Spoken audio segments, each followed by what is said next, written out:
Hello, everyone, and welcome to another one of our special off-season episodes. But I guess this is just the show because we can talk about whatever we want.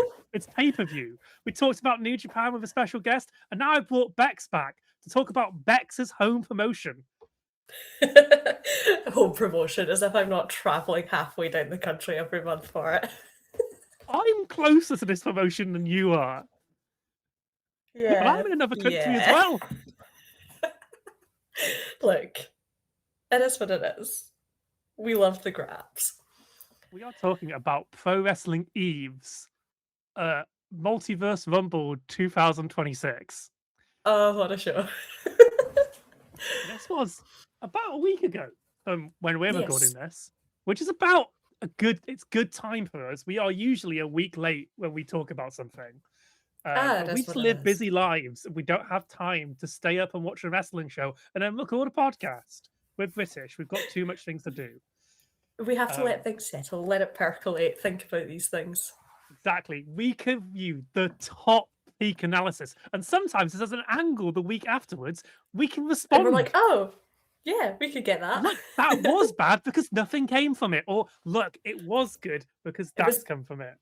Yeah, or like, oh, it was bad in the moment, but we followed up with this and I feel better about it. Exactly. So this took place at the Big Penny Social, which is their social.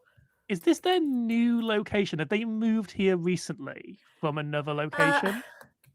Not like super recently, but yeah, originally they're in the Resistance Gallery, the Res Gal. But the Res Gal is a riot, and therefore they left the Res Gal. Which understandably, it was a peak like indie wrestling venue. Everyone in the crowd is leaning on the ring apron. There's a wall right behind the wrestling ring, so if you fall out it, you're kind of screwed. But the Big Penny is lovely. We enjoy it. And it has the rare virtue for wrestling venues of A, you do not have to stand in queue outside in British weather. B, it sells food. And I don't mean like you get a hot dog. I mean like you can sit outside an hour before doors and order a steak if you so fancy. It's delightful. Okay, where's the next show they're doing there that I can afford to go to? I'm like bugging the O2. I'm not fucking standing for 4 hours for watching. No matter how good this And card also, was, I'm not standing. actually, the third benefit of the Big Penny Social, 2-for-1 pints on Eve days. And I think that's beautiful. God bless, I'm in London. I'll be saving every bit of money I can. That explains a lot about this crowd. Yeah, yes, it does. Yeah, it does. Good crowd, don't get me wrong. But it just explains the diversity of it. Because I was watching this crowd going, well, they don't all look like Bex, which is kind of what I was expecting, was just like a crowd of Bex. Eve is a very fascinating promotion in that it gets a really high proportion of first timers for wrestling. You get a lot of people who have never seen wrestling before. And I don't know if that's partly like the location, like people are nearby, so they check it out. I don't know if it's partly like the vibe, like it feels very approachable as a wrestling promotion. I don't know if it's partly the fact that Eve runs burlesque, so some people come for the burlesque specifically and then just get the wrestling along with it. I don't know. I don't know what exactly courts so many first timers, but there's always quite a high percentage of them, which is fun. It's interesting, and a lot of people come away having loved it. So I'm like, hell yeah, anything that gets more people into the graps. So you were there in the audience for this. We see you a couple of times on the broadcast, but this time I think you sat somewhere that actually the broadcast camera didn't go to very often. You're basically sat behind the cameraman. Yeah, so there is one point during, I think it's during the Rumble, and it's just on a wide shot and then it cuts back to like a shot close to the ring and you can hear someone like talking and I'm like, that's me. I'm fucking yapping right behind the camera and you can just hear me faintly. And I'm like, for God's sake. Yeah. I'm in the video Done that. promotion package that they posted on Insta, by the way. So I'm back in that every month. It really is just Some great bits during the first match where you are fully visible while somebody's doing horrific things, and your face is like, Yeah, that'll happen. That'll happen. One of the first times I remember spotting myself on one of the broadcasts was the Forbidden Door weekend show. And it's in the Queen Aminata Anita Vaughan match. And Anita has Aminata over the ring apron, is like chopping her so aggressively. And everyone else looks horrified. And I'm there like steel clapping, like, yeah. And I remember this because I posted it on Twitter, and Anita was like, I have never seen anyone look so happy. I was like, I've so seen sorry, the I'm just tweet having a threads lovely that you time. have gone back and forth with of this. Yeah. Yeah, I was like, I'm just We'll having a get great to Anita time. Vaughan. I've got a lot to say about Anita Vaughan. Great, as you should. Captivating. Everyone should. So there are 6 matches on this card, one of which isn't canonical. No, not canonical It's at nice all. that we've Very got important. alternate universes now in wrestling. I get to this is right up my alley. But we open with a Eve title match, which was meant to be later in the card. I think the idea was it was being advertised as the main event after the Rumble, but Nightshade comes out and demands that match now because Nightshade has to get a train back to Chester for rehearsals for the musical I For saw the them in this musical, weekend. yeah. I'm going to talk about it now. It's But also like rarely in a Multiverse Rumble is the Rumble not going to be the main event. I think the only time it wasn't was last year, and that's because Alex Windsor, Jamie Hayter was the main event. And that's because most people probably came for Jamie Hayter. I feel like it's very difficult to get anything back on course after watching that Rumble. Right, exactly.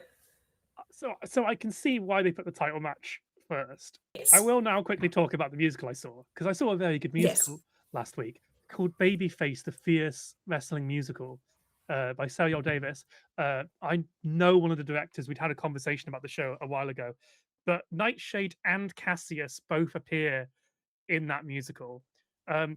Highlight moment for Nightshade is where she's summoned by a name I can't say because it includes a slur that I don't feel comfortable saying, but So valid. a lesbian vampire queen who summons Nightshade as a zombie to fight the match for them because the 2 leads can't wrestle their musical theatre performance. So the I think that's so beautiful.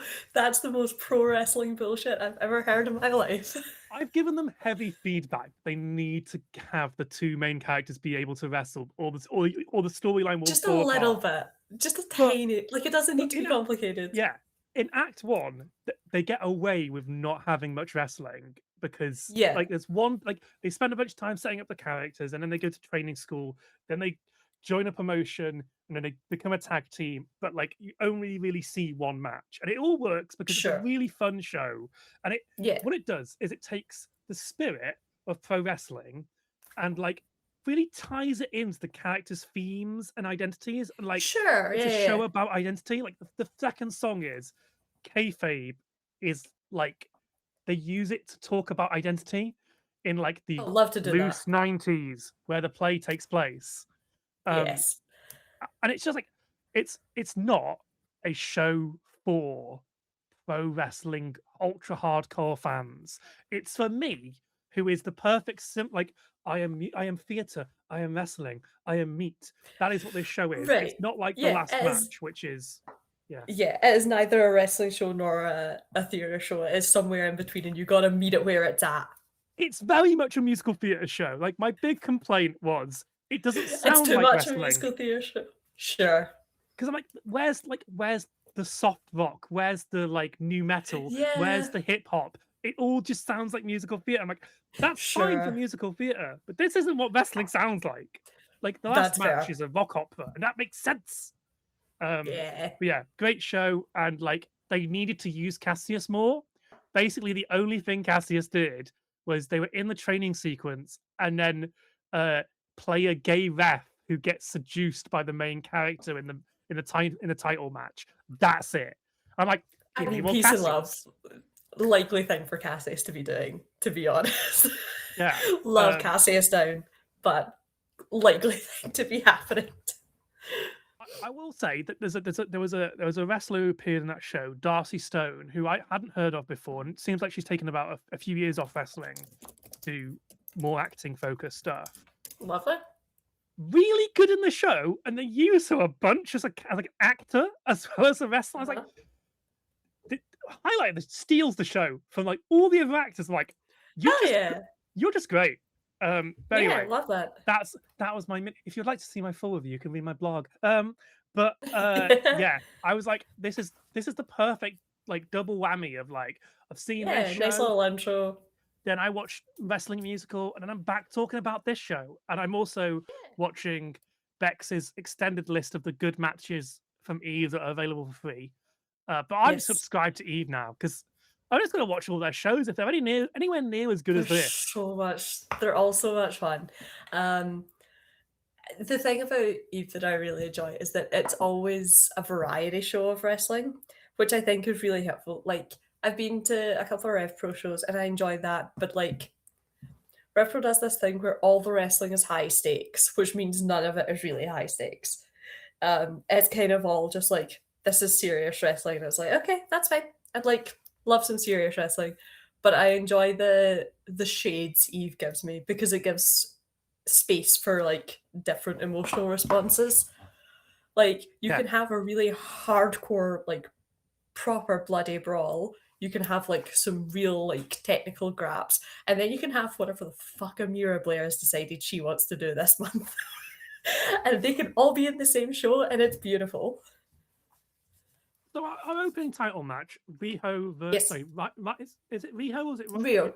It's Rhio. Versus Nightshade. It's a very main event wrestling show match. Yes. Nightshade, the babyface, is up against the odds as it seems like in the past Rhio has like humanized her. So yeah, so the history here is so Nightshade was champion for a hot second. Actually my first ever Eve show was the one where Nightshade won the title from Nina Samuels. It was lovely.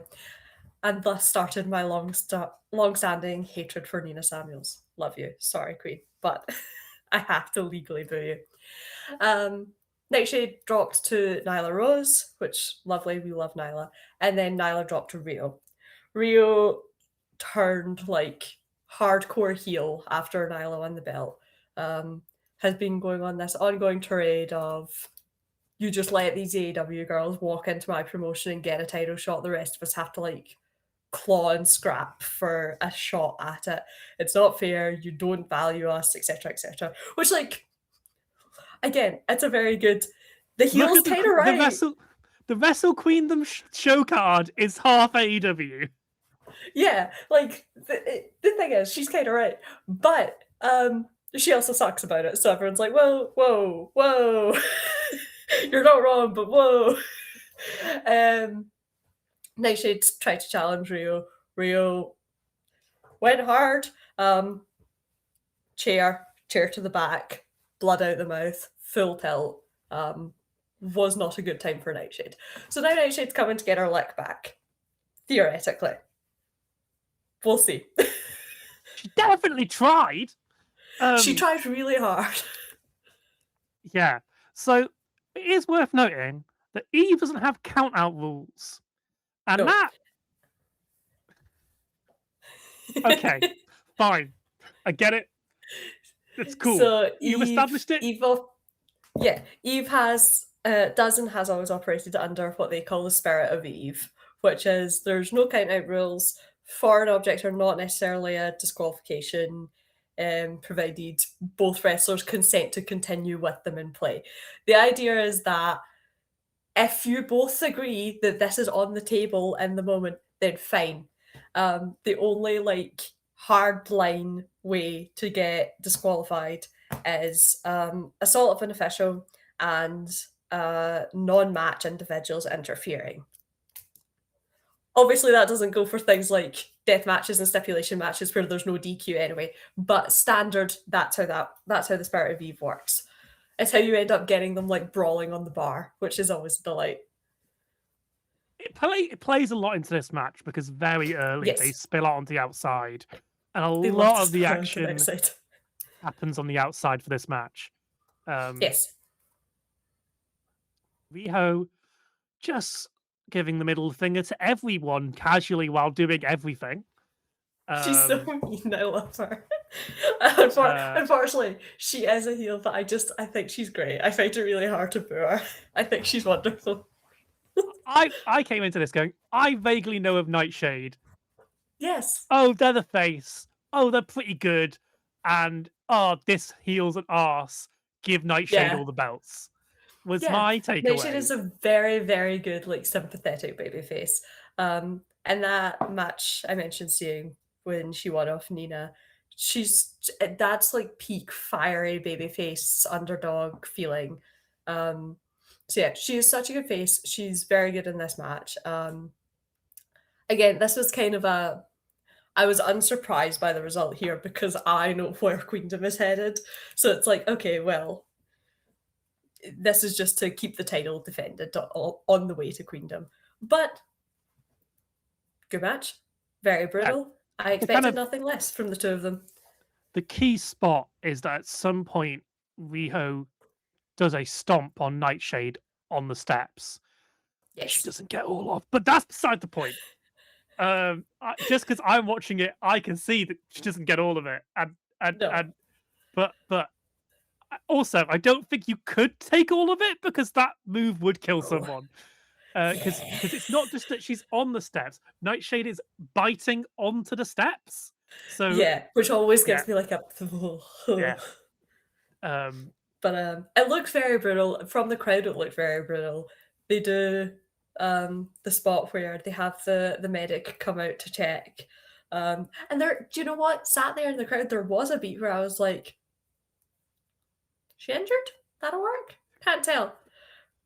my note in my notes is that's a real medic because Yeah. that is like that is an outfit of someone who is a medical like Yeah, no, it either was the real medic. I'm like that's a real medic. If you working the real medic, what's going like? Is this just how he runs? I don't know. It's either that or it's a very good costume. No, it was a real medic, and it's not been the first time they've done like an injury fake out, but normally the real medic doesn't come out, which is why I was like, But then the real medic did come out, and then Nightshade continued, and I was like, interesting. So I expected to see quite a quick finish after that, and then it kept going, and I was like, oh my god, they worked us! Oh my god, they worked me! In And I kayfabe, was delighted. in kayfabe, I'm pissed at the ref for this. Like, Nightshade cannot stand. She gets in the ring and is like, she hits one elbow and immediately Yeah. goes on the floor and then can't Yeah. get up. And Yeah. like, you're like, oh my god. I know that this is Rules of Eve, but surely this is like a match over. Like, surely you can't continue You to absolutely compete. can do ref stoppage. I do think this is just me trying to dig out of my memory, so I may be wrong, but historically, ref stoppage in kayfabe is low in Eve. They don't tend to, unless like it's really gone. The only times I can remember ref stoppage recently is with like a real injury, and I wonder if they maybe try and preserve that so that a ref stoppage is like a real like gotta go, gotta go. Which makes sense. But yeah, in kayfabe, crazy that she's allowed to continue this. Dan is like trying very hard on commentary to justify this, going like, "Well, he's given her a chance. We know how much she wants this." I'm like, Yeah. "She's dead, Dan, dead. She was She fine. wants to be able to wrestle again." She was fine. She went and did a musical. It's all good. She was fine. Yeah. There's a great spot where I think Nightshade comes out of nowhere and Rhio is on the top ropes, but then Yes. Rhio gets Rio's on the top ropes. Nightshade climbs to do some sort of suplex. Rhio ducks underneath and then does a power bomb, and you're like, "That's it. That has to be the end of the match." And Nightshade kicks out. You're like, "Oh!" It's pretty like it hits when it hits, it hits. it's pretty quickly over after that because it's the bulldog submission Yeah, hold they're and yeah. Nightshade KOs rather than tapping, Yes. which I like. That makes sense. The I also story of like the that. match is yeah. Nightshade is a big fiery baby face. So like I like that she got to have the KO rather than the tap. Keeps her nice and strong going on because it's very clear that the angle they're selling is she was weakened from the entry from the curb stomp.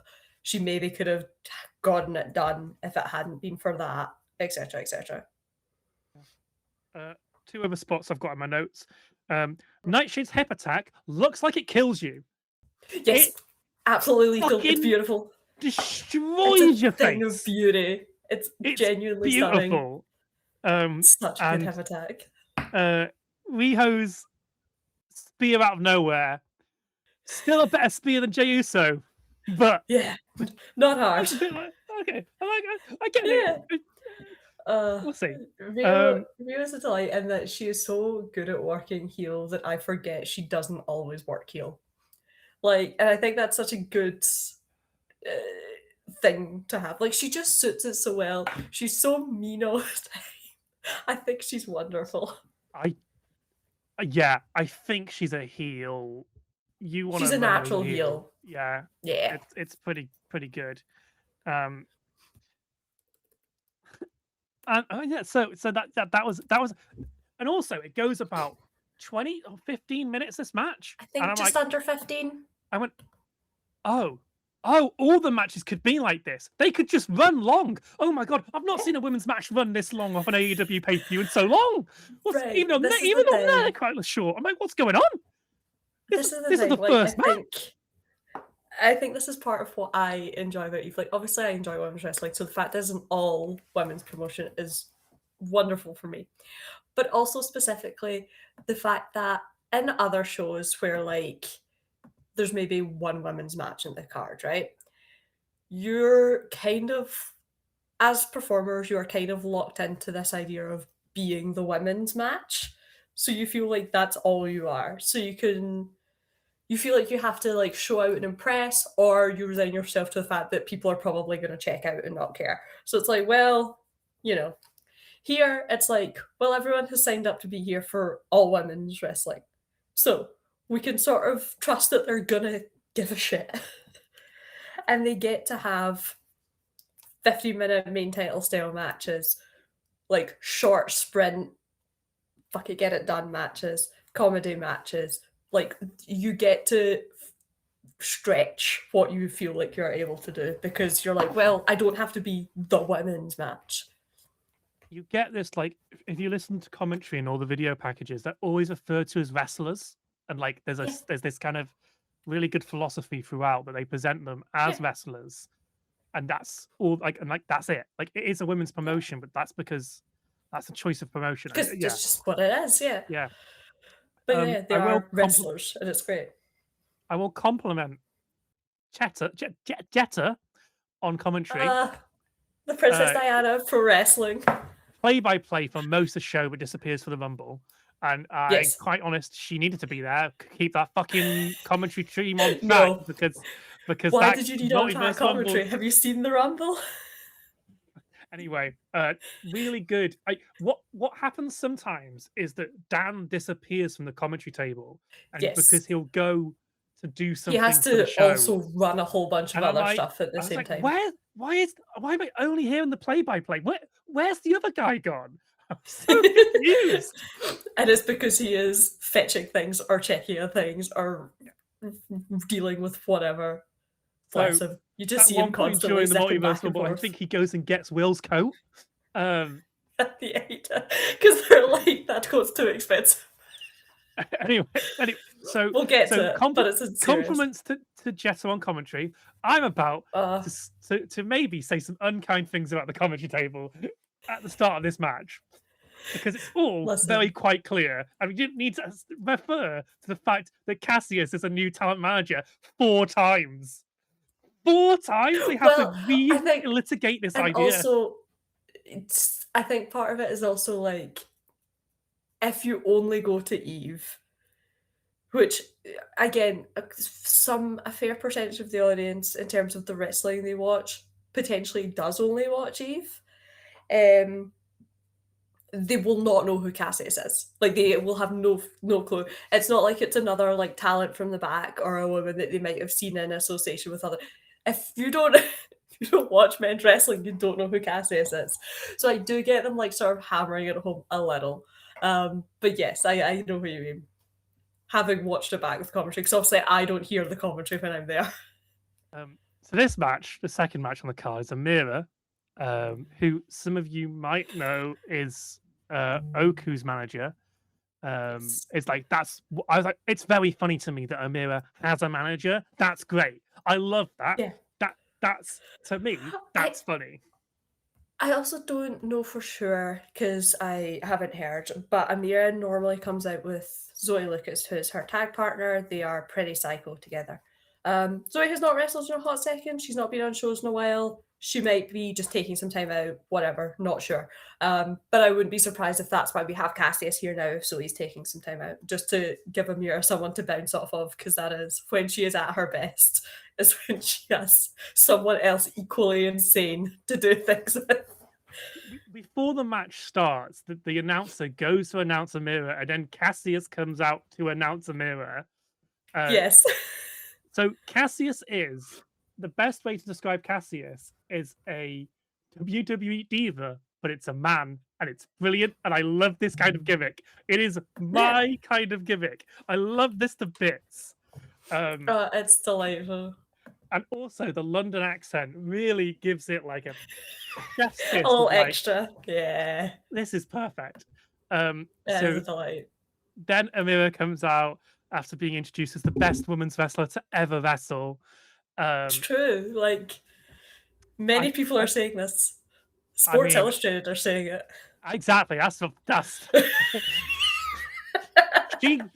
she won all the votes for the Wrestling Observer Radio categories, even the men's and the promoter ones. Exactly. They had to just disregard all the votes and remove her from the option to do it again. Like, everyone was right to do it. Like, she's wonderful. She really is. Against Little Mars, who apparently took a 48-hour, like a certain amount of hour flight to get there. Yeah, she's Australian. So she had just been over a little while ago, went back to Australia, and has now come back and is doing a sort of Europe excursion. So she's basing herself in London for time being. But yeah, came back to Eve to do this, which lovely. I liked her when she showed up last time. She was very good. Do I remember what show that was on off the top of my head? Let me strain my brain. It was in the Absolute Chaos match. She was in that in October. And she was very good in that. It was a little multi-woman chaos match where you just do whatever you feel like. And she was great, so I'm glad to see her back here. Yeah. But yeah, she is doing a Europe excursion now. It's very much Amira is a chicken shit heel, and Little Mars is trying to wrestle her. It's a very quick, silly little match. To give commentary some props now after I've been mean to them. Cassius is a great pun. Yes. There's a great line from Dad. I saw that coming from the Hubble telescope, and I was like, that is so specifically British that I don't think anyone else on planet Earth would understand what that is. I've been there multiple times. Delightful. I've got very little else to say about this. It's a silly little match. Amira wins with some interference from Cassius with fucking hairspray. Yeah. Honestly, it's mostly also to set up Amira getting to cut a little promo on Harley Cameron ahead of Queendom, which is very wonderful. Amira should always have a mic. Like, some wrestlers should just come with a mic at all times. Amira Blair is one of them. She is the funniest woman alive. And quite frankly, where else are you going to get a post-match promo where it ends with her calling Harley Cameron a cunt? Like, what a show. After starting this promo by playing music via her nose. Oh yeah, the nose flute. Yes, we all know Amira Blair's nose flute. As someone who's only ever seen her come out next to Oku, look nice, and then leave, I'm like, Yeah. okay, this is interesting. I didn't know Amira wrestled. That's bad on me. This shows my ignorance. And I watched it and went, you know what? Amira is fucking great. She's exactly my She's kind of heel. Like, yeah. she's so funny. She's so unserious. And also like if you speak to Amira like outside of performing, she'll tell you herself, she's like, my in-ring is fine. I'm really funny. And she's right. And I think that is exactly the appeal. She I is don't so like people knowing they're charismatic. funny. That's bad. No. That's bad, that is. But like she knows what she is and she plays to it so well. Yeah. That I'm like, yeah, put her on every card forever. Like, how could you not? Oh, We then get that the match with first Harley. of the cabaret / burlesque acts. Yes. This was not for this you. one- I was hooting and hollering. This one, disgusting. Absolutely No, fucking it's revolting. delightful. That It's nose delightful. thing with the nail is actually the worst thing I've ever seen. I had to It's skip through delightful. this. I couldn't. It's lovely. This is Daniela Deville. This is, I believe, her first time at Eve. She's wonderful. It's very unserious, but she does a lot of like this.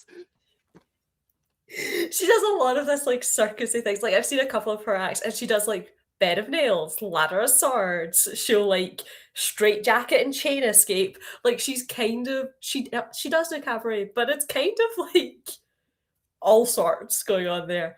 Yeah, she's been a Guinness World Record holder. Like she's pretty cool. I would cabaret, yes, but I would honestly kind of describe her as like Victorian sideshow.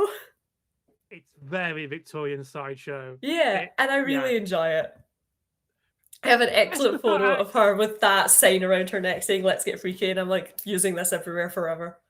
The rest of the act, sure, it was fine. I just couldn't watch that entire sequence of the nail. It just was the worst, most dangerous thing I've ever seen live. Like, no. It's so funny. It was great. She was great.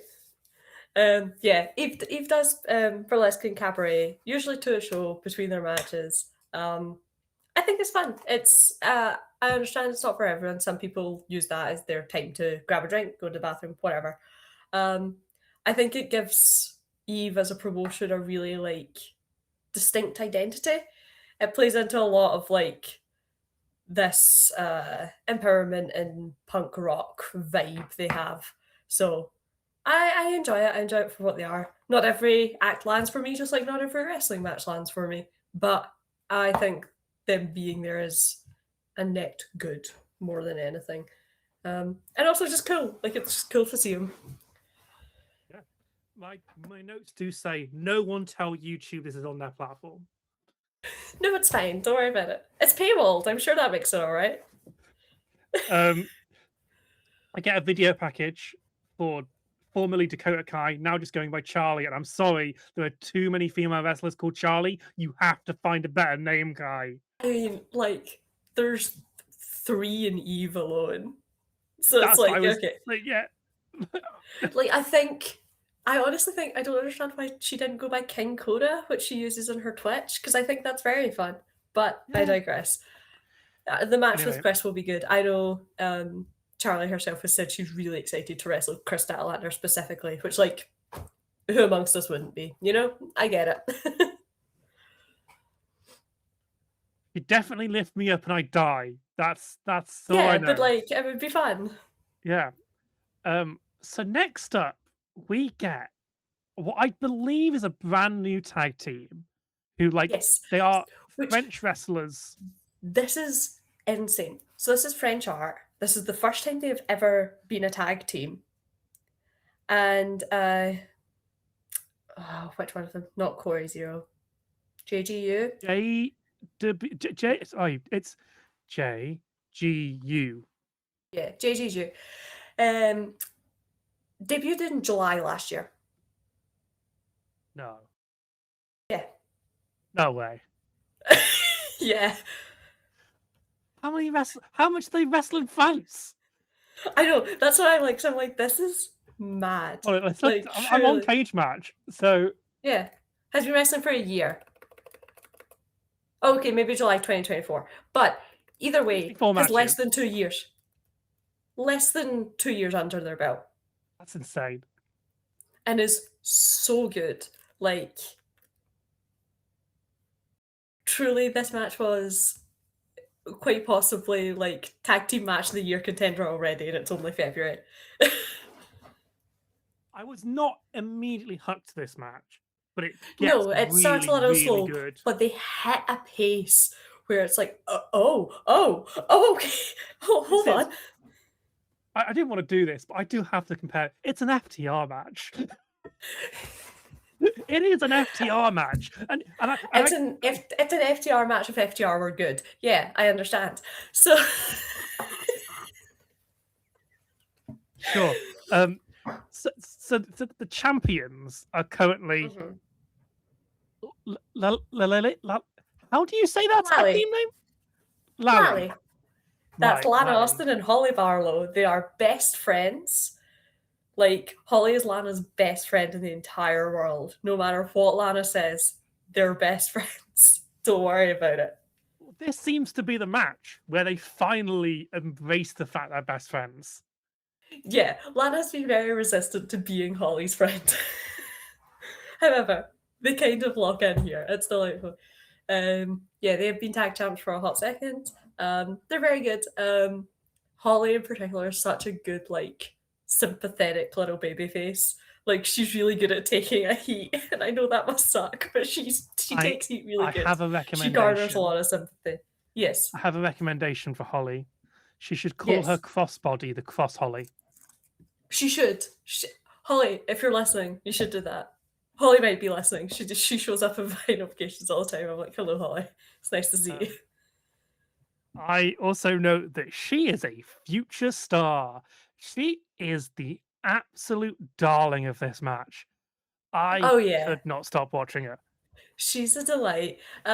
She had been wrestling for a few years and then took some time out, I think, went to uni, got her degree, just took a little break, and has just come back, and has come back just so, like, on it, has been absolutely killing it. She's just so wonderful. The big story of this match is that French Art are bloody bastards, and they're mean in French. They methodically take you apart with their like technical prowess and strength. Yeah. And they bully little Holly out of the bloody ring until Lana can get in, and then it doesn't really make a difference. The opening spot of this match is, I think it's Corey Zero who's in the ring, who can't see Holly, so has to take an elevator down so that she can see Holly. Which is really funny. This is great. Which is a really funny bit. And it's like, it could have very easily just been like bits like that, but they look at it, get like a real, like that, like sort of, I think from the halfway mark into the final stretch is just like, good God, what some excellent tag team wrestling. The halfway point, this match becomes unreal. I think there's a cold stone stunner that Holly hits on one of them, and from that point on, the match just goes. You're like, this is brilliant. They talk a lot about like gear changes in wrestling, but I don't think I've ever seen one quite as apparent as that. Like, it's almost like you literally see them shift up the gears, and it's like, whoa, okay, hello, like, good God. There's one spot where one of them does a moonsault to the outside of the ring, and it's one of the like crispest moonsaults I've ever seen in my entire life. I was like, okay, hello. I was like, God damn it, they're French, but they're really good. They're really good. I also really enjoy some of my friends in this crowd had just come back from France and they'd been seeing some shows out there. So when the French Art get 2 counts, you hear them all chanting "Simplement deux," and you see French Art be like, "Hey, hold on," and it really got over. So I'm quite excited to do that when they come back. They need to bring them back because this was They're great. back in March. They will be a great heel tag team that with the belts. Yeah. As So soon they're back as for. Holly, Oh yeah, I don't know if they're on the Queendom card because obviously we don't have the full thing yet. But they are definitely working the Big Penny show on the Friday. They are again tag teaming this time against Melissa Fierce and Danny Moe. Who Danny Moe is wonderful. She did a singles match against Safire Reed recently. So I'm excited for that because I came out of this match really high on these two. They're really good. I cannot wait for the moment that Holly Barlow turns on Lana. It will be the greatest moment in wrestling. No, I'm sorry. It has to be that way. No, it has to be that turn. It has to be that Holly turns on Lana. There's no other way the storyline ends. That's just I can't wait to watch it because it will be the greatest thing I've ever seen. But yeah, this match was so good. Like, I generally quite enjoy tag team wrestling, but sometimes it's quite easy to lose the thread of. This match runs for 21 minutes, and I was locked in. There was moments I did not know who was legal. I was like, well, that's fair. Match. What I will say is that Dan is a really big fan of tag team wrestling, which I think shows in how he books shows, but also for a long time, he would sit on commentary and be like, why does the referee not know how a tag match works? Why is that person not tagged in yet? And I do feel like at some point he sat there and was like, you need to start refereeing tag matches properly. Dan, it's rich for you to say, because that ring doesn't have tag ropes. Yeah, they don't do tag ropes. What's going on there, mate? But he is very high on tag wrestling, and I think it shows in that I think it's very easy for promotions to treat their tag divisions as secondary to their singles divisions. And I think that shows in fan perceptions of tag wrestling. Tag team wrestling in EVE always gets a good chunk of time. They're very happy to give them the space to go all out. This is the best match on the show. It could have been a main event. In terms of pure graps, this was the match of the night. Storyline, obviously. Yeah, Multiverse Rumble was the highlight for the chaos, but this was match of the night. And storyline, I don't know anything about Holly and Lana's backstory, but I got it in this match and went, yeah, this is just this is just the high point of the show. Yeah, it's also the longest match on the card. I was like, this is wild. But also I think it should have been the longest match on the card. Right. I after watching the Nightshade match, I did go, well, that's the best match I'll see that night. And I went, oh no, I was wrong. Nope, the tag team match is very fucking good. It's really good. Yeah. I'm a big Holly Barlow fan now. That's Holly's wonderful. She's such delight. Chagriningly, I guess French Art are pretty good too. And that's not saying anything from Lana. I'm just these are the people who were highlighted in the match. They do need a different finish. Also, and also I think is not great. Yeah, Lana has been working a lot more consistently, I think. So Lana's kind of done the steady little climb that a lot of indie wrestlers do, whereas I feel like Holly was doing that, took the time out, and then is come out running. And I'm like, oh, hello, Holly Barlow. Time to set up about this. If you're a promoter, you look at her and you go, right, you're my future project. I cannot see anyone else quite reaching the highs that she potentially has. And she's just so sweet, man. What a delight. Which is why she's going to be an amazing heel. Holly also loves a friendship bracelet. We exchange friendship bracelets every time we're at EVE. It's delightful. I gave her one this match right before it started. Wait for her to kill Lana and then break those friendship bracelets all over the ring. Beats everywhere. Yeah, and then she uses that as pins. That's people. As she should. Let me book you wrestling. It's CM Punk, but if it was good. Yeah, exactly.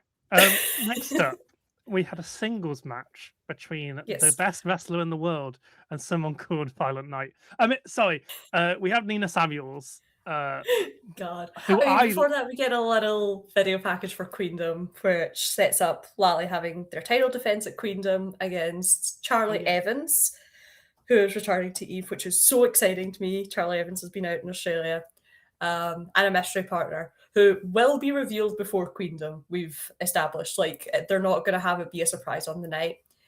I don't know who it'll be. I think possibly Lena Cross. I'm hoping Jessica Troy, who is also an amazing talent out of Australia.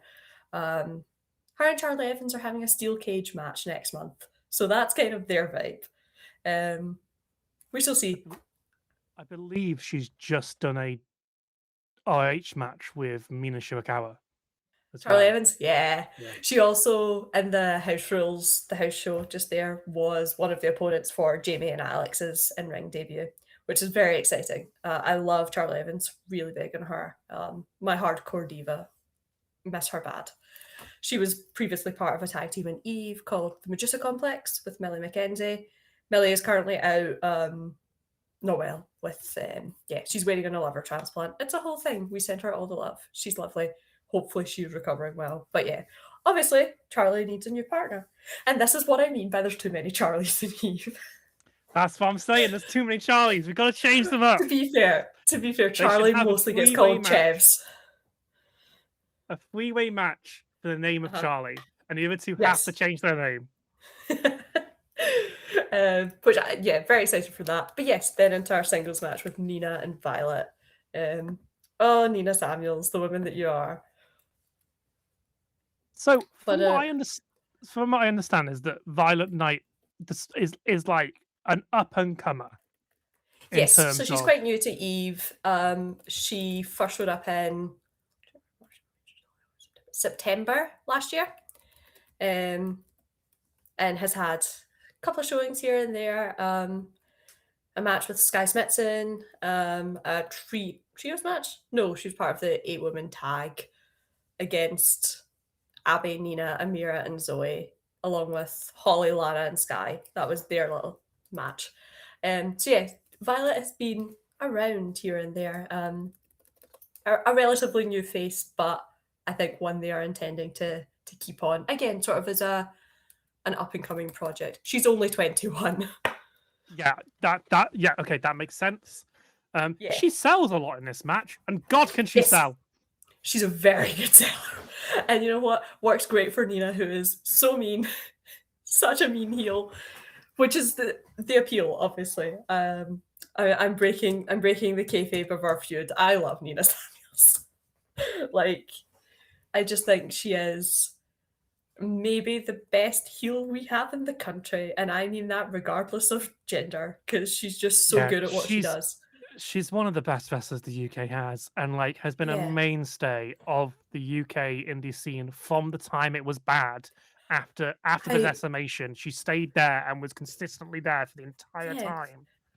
And like, I understand why people are like, why didn't we sign Nina Samuels? Like, I get it, but I'm also like, I cannot imagine this scene without her. Like, the idea of a UK scene without Nina Samuels feels so foreign to me.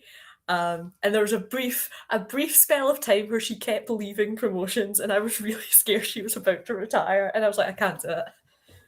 However, she's been staying around at Eve, so hopefully we can see. I would try and sign her if I was Tony Khan, but that's because I've got taste. Well, exactly. Like, I get it. But also, it's the selfish thing, right? Of like, yes, I absolutely think she should be signed, but also I'm like, but don't take her away from me. That's why AEW got just perfect. She can still wrestle all the indie promotions and no one really cares. I remember seeing my first show my first live wrestling show was AEW in Cardiff, and the dark match was Serpentico and someone else against Nina Samuels and someone else. And I went, "Oh my God, it's Nina!" Ah! I was losing my mind. The rest of Cardiff had no idea who she was. It was not a great crowd, and I was like, "Oh my God, it's Nina!" That's on Cardiff less than a few seconds. God, but Nina's so good. Yeah, she's so good. Also, unrelated to her wrestling, makes the best brownies you'll ever have in your entire life. She's not allowed to retire if only for the fact that I need to buy a brownie every month. So she needs I'd to like think to about that. try I'd like to try and see one of her matches before she retires, so I can have a brownie. Not to see Nina Yeah. Samuels live, but to have a brownie. No, to get a brownie. The brownies are Yeah. really good. I will recommend every time. Yeah, match was good. I mean, did I expect Violet to win here? No, it's Nina Samuels. She's gonna kill you. That's kind of her vibe. I didn't know where we were going. I didn't know what the trajectory of like the long-term stories of Eve were. So I was like, maybe she'll win. She's taken a lot. Maybe it's like a Yeah. babyface shock win roll up. But we get interference from a mysteriously pink pantsed hooded figure. And I'm like, is it Seth Rollins? It could have been. No, that's Assistant Abby. Abby Cartwright is the most maligned person in Eve. And that she ostensibly is Nina's little minion. She loves Nina. She wants to do everything for Nina. Nina does not like her. The crowd does not like her. Everyone else in the ring will bully her. Abby has only recently started getting singles matches in Eve. Abby kicked out in one of those matches, and commentary went, "Oh, I didn't know she knew how to do that." That's so good. That's such a good bit. Unserious. But they're currently really mad at each other because in the She-Won tournament, which just happened in January, Nina trusted Abby to put her paperwork in to enter the She-Won. Abby put in the paperwork. Except Abby signed her own name, so she entered herself in instead of Nina.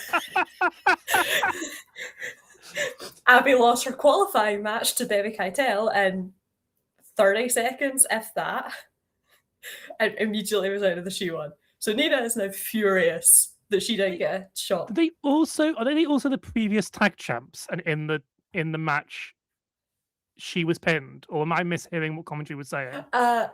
They were previous tag champs. They had a tag team shot.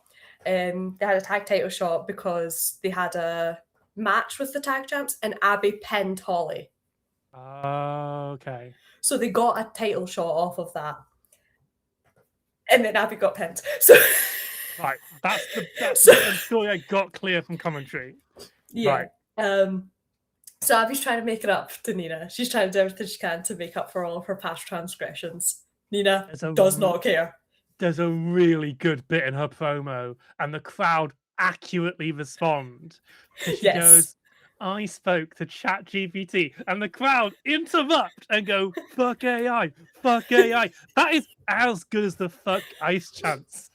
Yeah, it was genuinely beautiful, and it's also the thing of like, I know Abby did that deliberately to bait us, and I know we all responded exactly how she wanted us to respond. Because, like, of course we did. Look at us. So yeah, this match was very good. Violet gets to sell her absolute ass off. I'm very excited to see her get more and more pushed throughout Eve because she's really good. She is showing out very nicely. But again, it sets up the angle between Nina and Abby at the end here, where Abby is like, "I asked ChatGPT what to do," and we all love to bully her for that. And then she's like, "Well, I decided it wasn't going to be enough to just save you."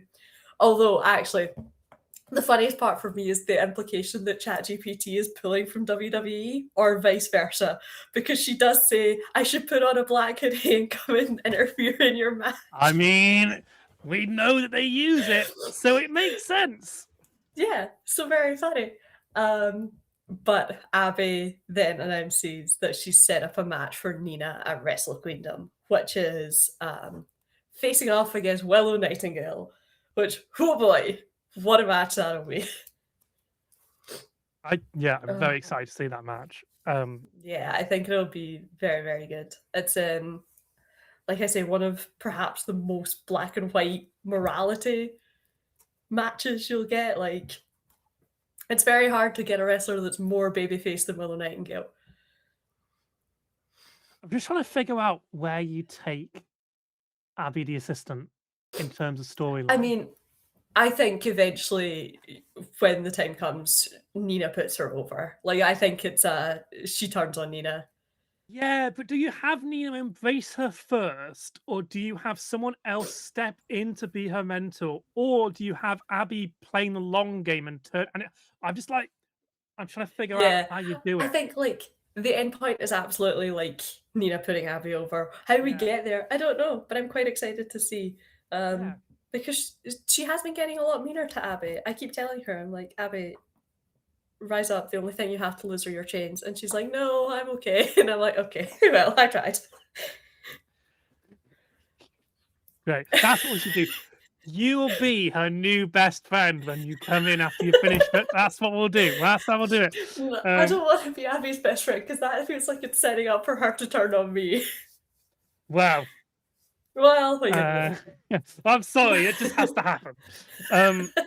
These things have to occur. These things have to happen. Sometimes teams must turn on each other, and that's just the fate of the world. Stop it. Holly isn't turning on Lana. Stop saying these things. And anyway, so then we get the next cavalry act. Do you have their name as well? This is Ray. Ray has been at Eve before. Always a delight. Very, very fun. Yeah, I enjoy seeing, like, quite often you'll see acts circle back. Like, they won't be at every show, but you'll see, oh, here's someone coming again to do another act for us. And I think that's lovely. Yeah, Ray has always been good. Top tier. A lot of fun. Slightly less off-putting, perhaps, than Daniela. Perfectly watchable. I could watch this and go, you're doing a great job. Having a great time. Having a great time. It's not my area of expertise. My friend directed a cabaret type show a couple of years back, and I went to the after party, met some lovely cabaret artists and burlesque artists, and I watched them and I go, you're very good at what you're doing. I cannot criticize this because I don't understand it. It's not for me to do. I think what you're doing is marvelous. I don't necessarily get much entertainment out of it. But like, I don't know. I think it's a cool art form. I just don't understand it. And then we get what is supposed to be a 3-on-3 like tag match, but the first act comes out. So I'd also like to just highlight that the announcer here was very good. I couldn't catch her name. This is Sakisa. Sakisa is wonderful. She is a stand-up comedian, also a cabaret performer herself. Immigration lawyer, which always gets a cheer when she tells us that at the start. Which hell yeah. Yeah. She's very charismatic on that mic, and felt like she owned the space and knew the show quite well. She's been doing all of them this year. They do sometimes swap out hosts, but Sakisa's been like their mainstay recently. So I'm not saying I was good, but Dan, if you ever need anyway, so we get Session Moth Martinez comes out. Yes. This is not a gimmick I can understand. I don't quite get this one. She was on the AEW show we went to go watch. She'd had the ROH match. Yes. And I didn't understand what her gimmick was then. And now I've seen it, I'm like, not for me. There's some funny lines here. She's the Session Moth. I don't understand what a Session Moth is, but it's a very Irish thing, right? Like the idea of like a session as in like a drinking sesh. As in she is the Session Moth that orbits them. I get the idea of a session. What I don't get is a moth. I know that she drinks a lot, but what's that got to do with moth? She's orbiting the sessions like a moth to a flame. Right. Okay. Yeah, it's just the vibe. Like she's been running it for I think basically her whole career, and hey, it's working. The funniest bit was that she has 360 kids. She has 360 kids. Yeah, that's true. That's just true. I don't know. I think for me, I struggle because I'm like, well, if you're coming to the ring and you're meant to be plastered, how are you meant to be good? Yeah. That's my like, unless the Yeah. idea is that she can't wrestle sober. I'm like, I don't. Genuinely, I think it is that. She's done tag matches before where like she will come out and she hasn't had a drink and she's like shite. So it's like okay, so everyone like is like trying to give her a beer can or whatever. Like it's just the gimmick, I think. Anyway, I can't judge her much match quality because she gets taken out by Riho before the match starts. She does. Um, Ahead of their match at Queendom, Rhio is like, nope, not having this. And the thing is, okay, she gets taken out by Yeah. Dan, and I'm like, but what has really happened to her? She got hit a couple of times. That's what just happens in a wrestling match. She's not like pulmonized or like needs to be stretching out. Why are you taking her away? fine. She seems fine. This is Sure. unrelated to what we're talking about, but I need you to know that they just dropped a new announcement for the Friday show before Queendom. I also got the notification. Dan Reed, I owe you my life. And that this is a tag match between Safire Reed and Surrey versus Azumi and Alex Winder. Wow. Cool. Yeah. Okay. Owe you my life. Great. Wonderful. What a show. Yeah. Great. Yeah. I look Anyway, forward to I watching that digress. on the stream. Yeah. Yes. So- Martina gets taken out and is like, well, we won't be doing that. So then we get the two other faces come out, and this is Yes. Safire Reed and Skye Smitson. Yes. I had seen promos from Safire Reed before. I don't know how they'd ended up on my timeline, but I'd seen them. Yeah. Safire and Alex are currently feuding in Rev Pro, so it might have been from there. Has Safire had a match with Mercedes Monet? Yes, Safire wrestled That's Mercedes in promo Rev I Pro. saw. There you go. Yeah, it was a very good match. Actually, it was excellent.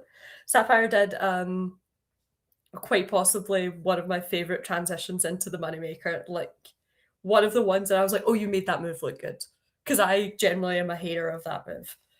But it's one of the worst moves in wrestling. yeah, It's awful. but she made They it need look to really get rid of good, it. and I was Yeah. like, "Oh, if everyone She has could the do bank this." statement right there. Just use the bank Yeah. statement as you finish. It's a good anyway. However, Safire killed us because it looked great in that match. But yeah, Safire is very, very good.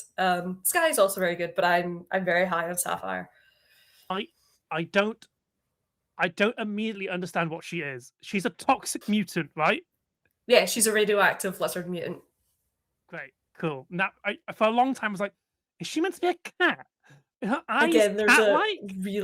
there was a really funny commentary call a couple of shows ago where Jenna says something about whoever nearly kicked the contacts out of Safire's eyes, and then went, well, I mean, those are just her eyes, of course. And I was like, beautiful, thank you. And no offense to Skye Smitson, she's very good in this match. Yeah. But she does look a little bit like a Timu version of oh god, she was in WWE. Never mind. Pretend I didn't make that joke because I couldn't even finish it. Former MMA fighter. What's somebody name? Shayna Baszler. Shayna Baszler. She looks like a British version of Shayna Baszler. Right down. You know, I kind of see it. They Of the are, costume. yeah, they're kind of operating in the same like wheelhouse. Again, I do not mean to belittle these people by comparing to the things I know. I am just coming at this from I don't know anything about this promotion, and here's what I see. And Yeah, you know, Skye Smitson looked really good in this match, so I think she's a very good wrestler, yeah. But yeah, I understand the aesthetic comparison for sure. And then we get the coolest three heels I've ever fucking seen. Yeah.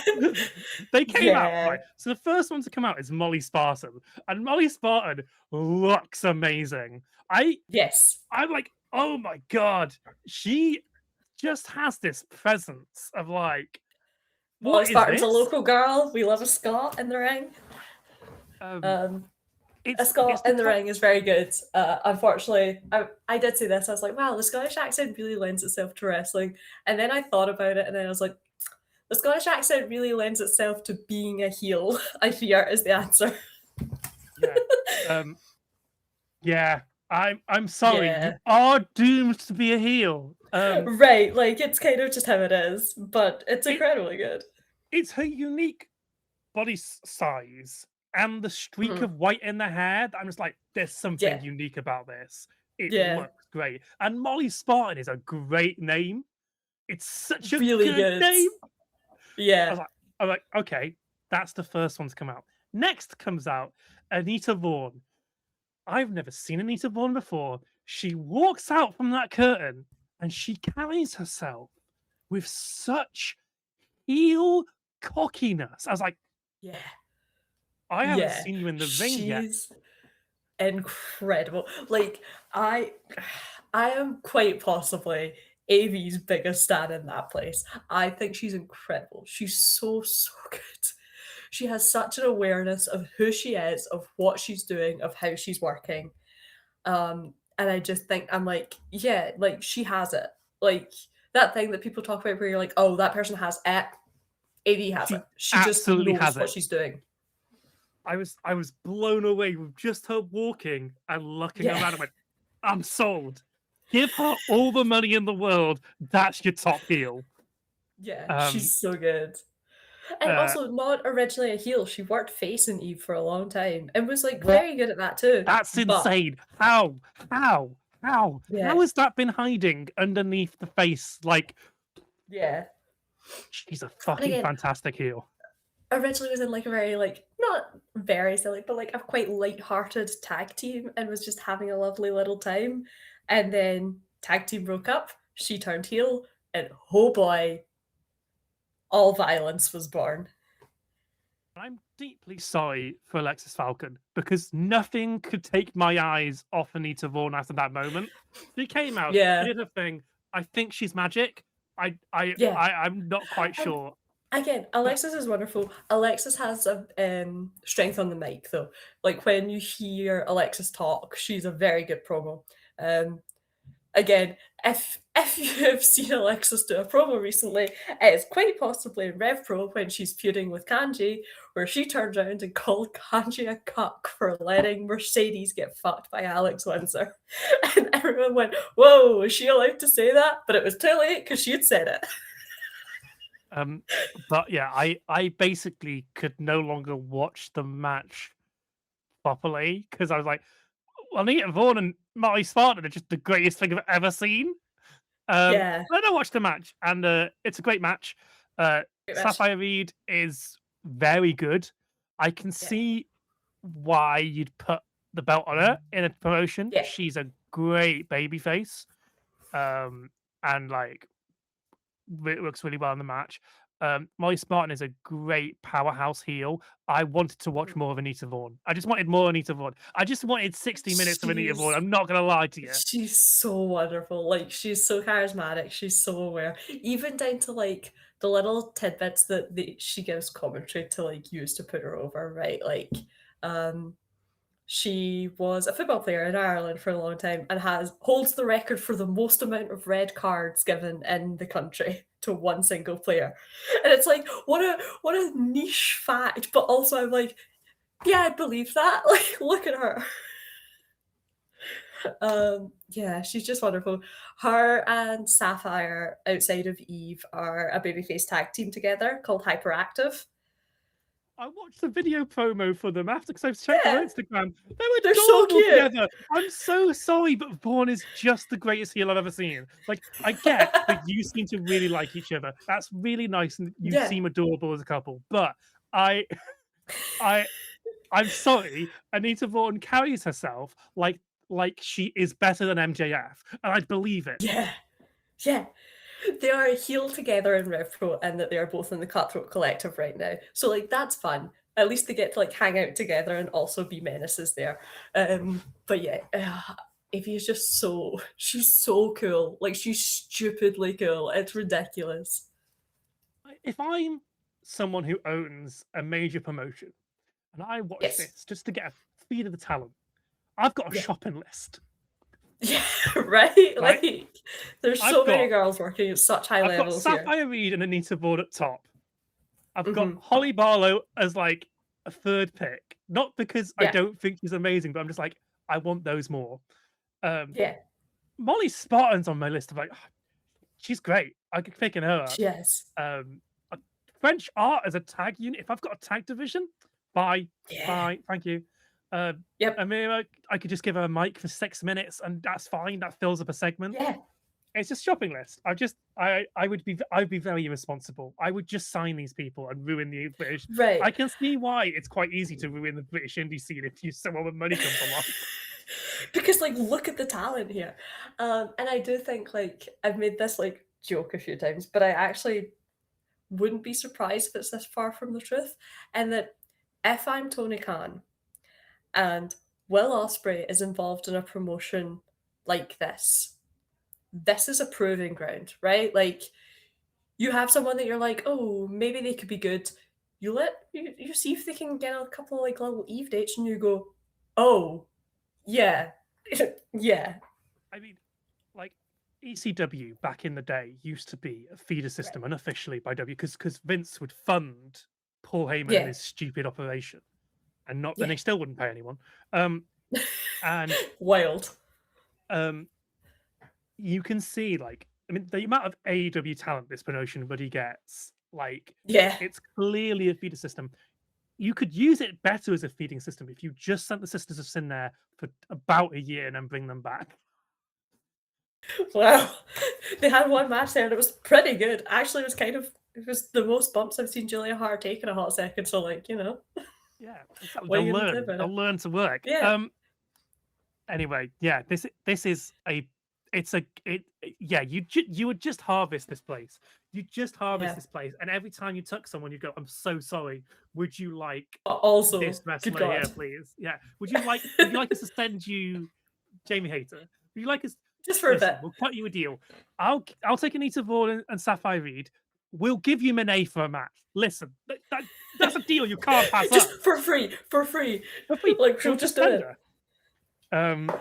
It's again, it's the thing of I think like the odds are Anita and Safire are getting signed somewhere and probably soon. So A, we, I hope it's not WWE, selfishly. yes, B, very much I'm so. gonna Do be not sign, so, please. Please so, don't sign to WWE. so We won't be able stupidly to watch sad. you anymore. I know. I will be so stupidly sad because I'm like, what do you mean I can't just show up every month and see Saf and AV going at it? Like, what do you mean? Those are my girls and they're so good. Like, genuinely ridiculous. So and anyway, so the heels get the win because it's Yes. odds are in their favor, and then they all 3 on leave, 2, and yeah. it's like, we know our place. I'm like, okay, we're the top. Okay, right, it all makes sense now. Yeah, Um, but yeah, they just impressed me, and I was like, this is a great heel faction. You can run your promotion around this heel faction. yeah. Uh, And it's also like not even a faction. Like they're just individual heels that got tossed together for this match. Crazy. they should be a faction, is what I'm telling you, Dan. Yeah. They should be a faction. I know you don't have trios belts, but But consider um, it. consider factions, Little faction. and also if you're going to book a faction, kind of come up with a storyline so that they end and begin at some point, so they don't just exist Yeah. forever. So you don't Bullet Club it. Yeah, or any faction. I cannot think of a good faction in wrestling, but I think you should consider them. Listen, they're Has the worst anyone thing in thought of wrestling. making They never factions good? work. But you consider Ugh. factions. We get the video package for the Sudden 16, Yep. which Which is going to be wonderful. An elimination rumble, but also first pinfall wins it. Great, great rules. Love it. So excited. they announced 5 people for it. I only remember that one of them was Jamie Hayter. Yeah, it's Jamie Hayter, Miyu Yamashita, Dash Chizako, Alexxis Falcon, and Amal from France, another French indie wrestler, which Amal is wonderful. Very excited They're to see getting her a lot now. of French here, they're getting a lot of AEW, and they're getting a lot of Japanese talent. Yeah, real international. It's great. And now it's come going to be on. great. Very good little rule set for a Rumble, I think. Like, I'm excited to see how that match shapes out. Also excited to see the other 11 people that show up for it. Yeah. Next up, we have the main event, the non-canonical Multiverse Rumble match. Yes. So, you may have seen a clip of an invisible John Cena entering a women's Rumble. This is that match. And everyone was really mad about it for some reason because everyone hates joy and whimsy in their life. After watching this match, I'm like, how could you get mad about it? Because this match is pure bollocks. It's beautiful. It's nonsense. Like, I'm going to be so real with you. The match starts and no one hits a wrestling move for, I would say, maybe 6 minutes. I have probably detailed longer. notes of this, or my reactions, but it's detailed notes. Because I wanted to keep track of everyone who entered and who they were and what they were pretending to be. Yep. And I tried to track eliminations, but to be quite honest, we didn't see half of them on camera. No, because other bollocks was going on throughout, as is kind of standard for a Multiverse Rumble. Yeah, this is a bit parade. This is what it is. It's a bit parade, and the elimination's literally the only elimination that matters is the one that Will Ospreay was part of, because he seemed genuinely not very happy about it. It's that one, and then I would argue maybe the last one matters. Yeah. So, Will Ospreay is now on commentary with Dan, and I'm not saying that he was high, but there's a slight possibility that Will Ospreay might have had a little bit of something in his magic pen before the start of the match. Well, and also he says it himself. Like, he's like, I took a head off my pen. It's medical. And everyone was like, sure, man, if you say so. But also, high off your ass feels like the ideal way to watch this match, because that's sort of the feeling it gives you anyway. So we start with Nina Samuels as Ivory from right to center. Yes, which, to be clear, every year they run a Multiverse Rumble, Nina Samuels is Ivory from right to center. Good on her. It's nice to have a favorite wrestler, because it's nice. Because at some point on commentary, they try and bury Cassius by saying that Cassius's favorite wrestler is Molly Molly. I'm like, no, don't make me not like Cassius, okay? Don't commentary, stop. I know they're heel, but I like anyway. Followed up by Alexxis Falcon as Mr. Bean, which is the character work of the night. It's the entrance combined with the lighting, and then Alexxis Falcon is on the floor as Mr. Bean. It's like, okay, this is quite clever.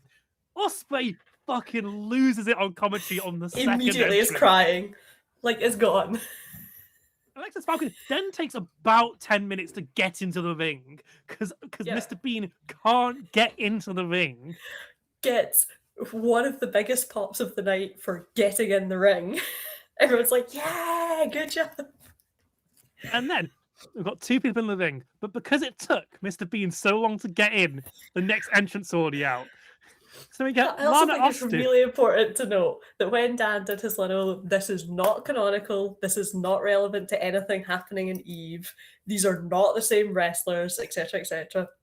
He also makes the point, which I think is really funny, of, well, time works differently in the multiverse, so they'll enter at some point, probably whenever is funniest for the bit, and I respect that so much. So much more than, like, WWE's bullshit every 90 seconds that are never 90 seconds or whatever. It is an incredible bit. So, we get Lana Austin out as Freddie Mercury, and she sings I Want to Break Free. Yep, the whole way. No one has yet hit a move by the end of this song. Lana has lost her mustache about 4 times. The only person who's working in this match is Lana Austin trying to work that mustache. And that mustache is just sandbagging her the entire time. The whole time. I'm like, already match of the year. And then we get the payoff to that bit, which is that Holly Barlow comes out as the queen. Yep, complete with 3 balloon corgis. Audience correctly boo. Osprey. Yes. We don't all love the queen. Don't go saying that don't on all commentary, you fucking dumpty. And then we get Holly and Lana break character to have an argument about who they were meant to be dressed as. Yep. And But it then has my favourite line ever, which they're calling each other an idiot. Holly calls Lana an idiot in the Queen voice, and Lana goes, "Well, you're a smaller idiot." My favourite line is quite next to it, which is Lana goes, "Oh, bugger it, I'll get me working boots on." So she has to go and take off her heels to put her working boots on. And I think that's so beautiful. Once again, no one has hit a wrestling move. Right. Then we get, I think the wrestling starts there when those two get in the ring. Well, no, I think Holly gets in the ring and Mr. Bean headbutts her and her wig falls off. Yes, the wigs in this match were shocking. They always are. That's the beauty of it, I think. Next up, we get Violet Nyte as Nessa from Gavin and Stacey, or as the announcer likes to call her, Ness. Very funny.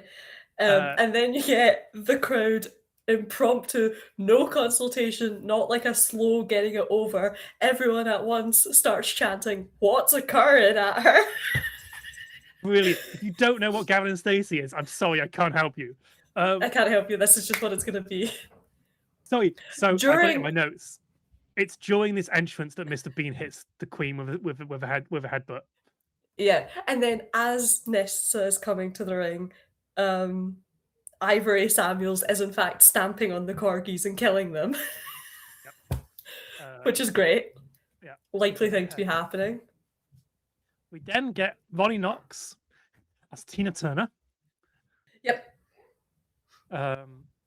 Who comes out lip syncing rather than singing. Yes.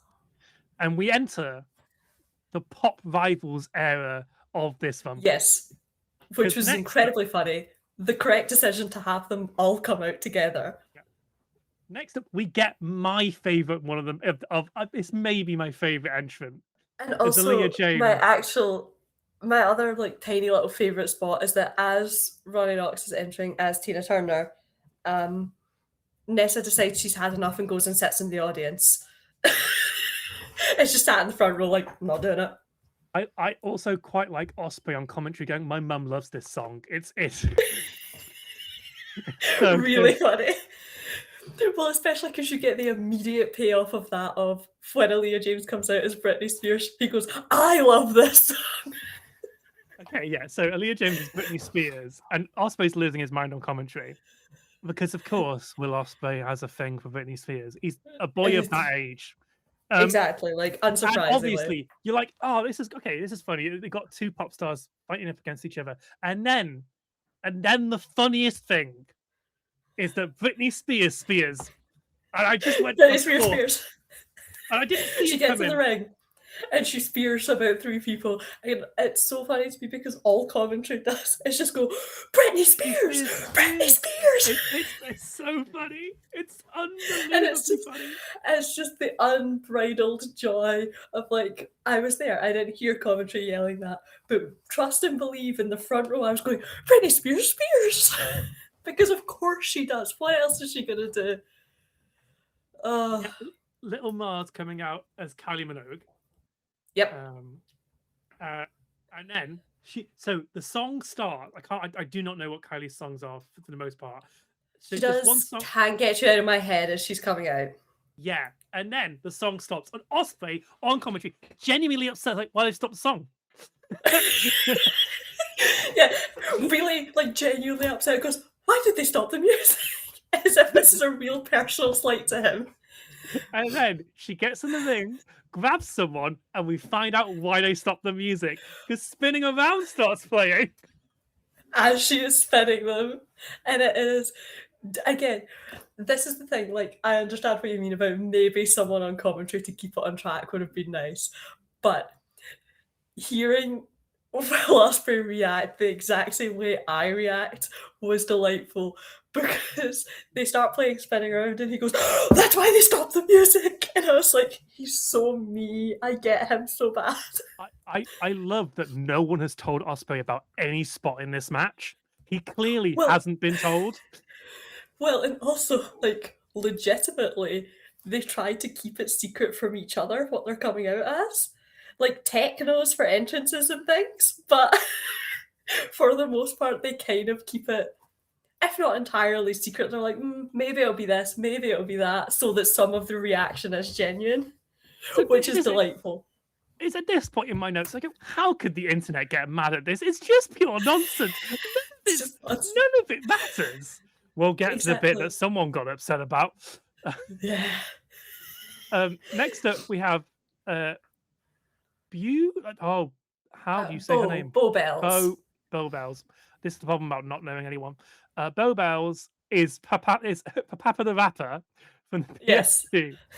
And Ospreay Which, again, has no bloody clue what this is.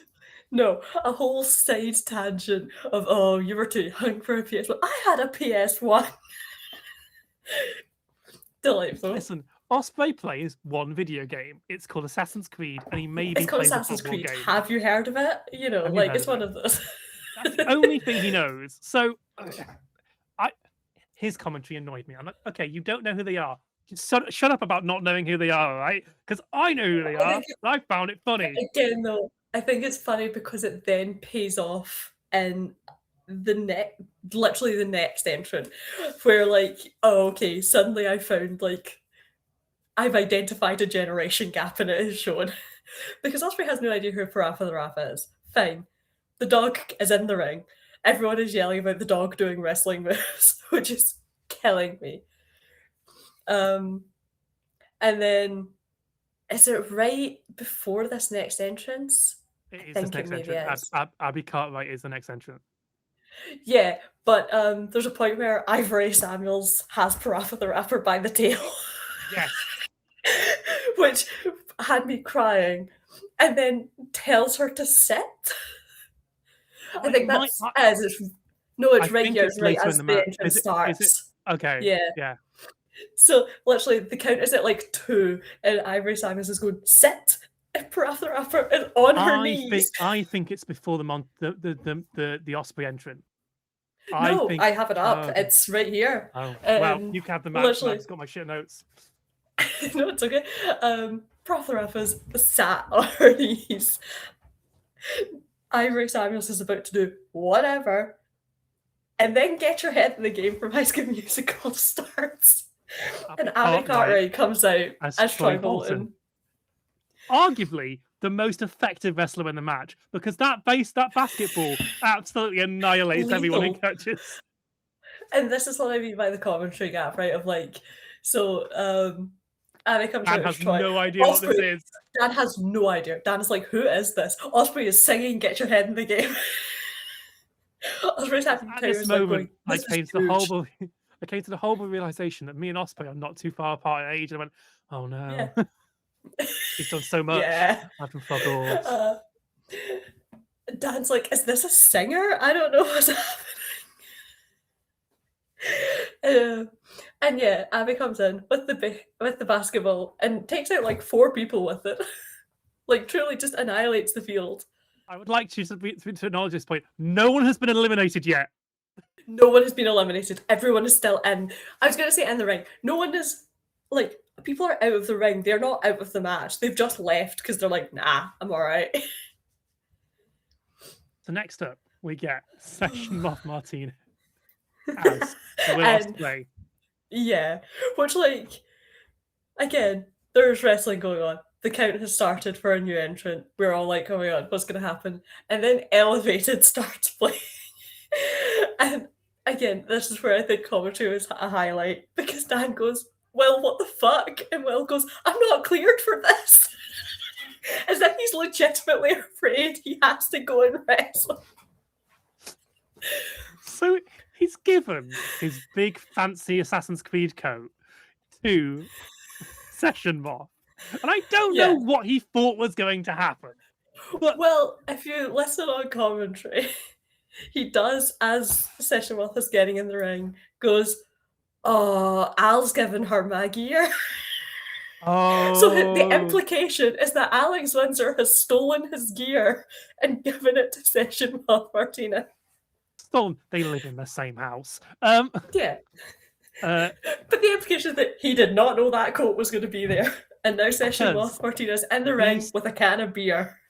he seems legitimately upset when she starts using it as a weapon. Yeah. So she comes in, she does the entrance, and then does the Osprey, like, takes the coat off, the arms back thing. Everyone is like howling. Oh no, wait, actually, this is after she's trying to hit Mr. Bean with the hidden blade. And Mr. Bean So she tries just to hit it, dodges the hidden. just ducks down. So she tries to hit the hidden blade twice and misses both times. And like that Osprey on commentary is crying, laughing, going, "Was that the hidden blade?" Legitimately upset.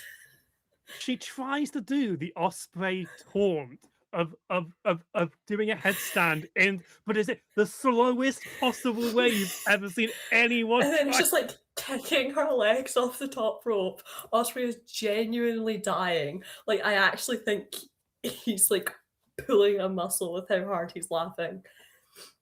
Then she throws the coat off and does like the Osprey arms back and backwards rolling all over it. And he's like, "Oh, that coat's so expensive."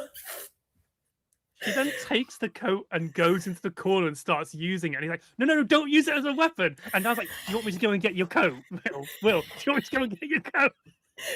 And I think, yeah, you're right. This is when Dan disappears, and I have to assume it's to fetch the coat, which is really funny in and of itself. He doesn't disappear yet because on the No. next entrant, the next two entrants are Anita Vaughan Of and course. Safire as DX, Triple H, and Shawn Michaels. And Osprey And Osprey's legitimately furious. sounds angry. Like, as the music starts, he goes, "This better not be Triple H." And then he goes, "Oh, for fuck's sake." And then he's like, I better not get eliminated by Triple H. And again, the context from this is last year, Anita Vaughan was Triple H. And Osprey himself got in the ring and hit a pedigree on her. So that's why Dan keeps going, "They're coming back for revenge. They're coming for payback." It's also the wider Triple H has said some very nasty course. comments about Osprey, Yes. and it seems like the heat is real. Yes, the and heat like, is real, Osprey but just also throw her. they love to exploit it in a Multiverse Rumble. I don't know. I would be mad if I was Will Ospreay and Triple H was like, he's running from the ground. I'd be like, all right, man. Just ignore him. He's a knob who doesn't know how to Triple book H is very wrestling. easy. It is very easy. Which, again, Will Ospreay made clear that he is aware of that fact later in the match on this commentary. Yeah. But yeah, Safire and Anita, clean house as D-Generation X. They have a Britney standoff Spears with. is the first elimination, and I rewatched this multiple times Don't and I know couldn't where. tell you who did it. Yep. Yeah, they go after Session Moth Spray, if you will, and try to pin him, I guess. Which, sure, not how that works. Nessa's eliminated. Nessa's and eliminated then, amongst all of this. after DX have a go at Osprey, Yes, and he Osprey hits a hits the double hidden ropes. blade on them. Osprey hits the ropes, and Mr. Bean eliminates Will Osprey. And actual Will Ospreay on comms is furious because Session Moth Spray is going for the Oz Cutter, and Mr. Bean just tips her out of the ring. So And Ospreay is so mad. I feel like he's less mad than he could have been, but he's still If like, he'd been eliminated by Triple H, I think Yeah. he would have been legitimately furious. But he's still like, what the fuck? the next But entrant also, is during the whole standoff with DX and Moth Spray, Will is on comms just going, yeah, go me, go me, which is so silly. It's very silly. We Oh, then get no one as John Cena, um, yep, and it's done quite well. They sell it really well, and John Cena yeah, eliminates DX. Um, yes. Safire and Anita take some beautiful back bumps off it. Like, it would yeah, be excellent work. And yeah, they get eliminated by John Cena. And then Dan makes my favorite. No, Will actually, because Dan has disappeared at this point, I think. this is where Dan leaves. Yeah, Um, yeah. yeah, Will makes my favorite commentary call of this whole thing, which is just through like tears of laughter. Just goes, someone has to remember John Cena's in this match. And you know what? I was like, I don't know how they're going to deal with this. And then God answered because Amira Flair enters the ring as Claudia Winkleman from the Traitors, specifically Yes, she from the does. Traitors. Um, She has the cloak on and everything. and this bit is amazing. I hate the Traitors. I think it's a bad game with no mechanics. But this is one of the funniest bits I've ever seen. So Amira Black Uh-huh. comes out as Claudia Winkleman with a mic, and Yes. she begins saying that she's going to set up a game of the traitors, and everyone Yeah. in the ring just stops. And sits down. They're like, okay. And okay, and she does this whole bit, and she selects some traitors. So she selects, I believe it's Ivory, aka Yeah. Nina It's Samuels, yeah, the because of ref, course it is. yeah, the ref. The referee. I don't remember who the third person is, but she'll go on to eliminate And her. it's Holly Barlow because she selects her and goes, you're the biggest traitor to the Irish. That's what it is. Yes, you're so right. It's so great. uh, So she selected her traitors. The game can now begin. But before that can begin, I have to do something very important. So she eliminates John Cena. I was like, by choking him out. it's so good. It's so funny. She's the funniest woman alive. She was right to do it. She did nothing wrong. Um, yeah, she eliminates John Cena, and again, camera work is great here. Like, we get a pan down to the empty floor where John Cena is. So then we get Claudia and Ivory working together, and they eliminate Tina Turner. Yeah. Amara Jade comes out as Kim Possible. Yep. This is set up for a future bit. We then get Kim Possible eliminates Troy Bolton. The Queen eliminates Freddie Mercury. Yep. And we get our final entrant, who, you know, I thought that we couldn't top the Freddie Mercury singing a bit. I was wrong. So my favorite context of all of this is that from the front lines, Lana as Freddie Mercury has been eliminated at this point.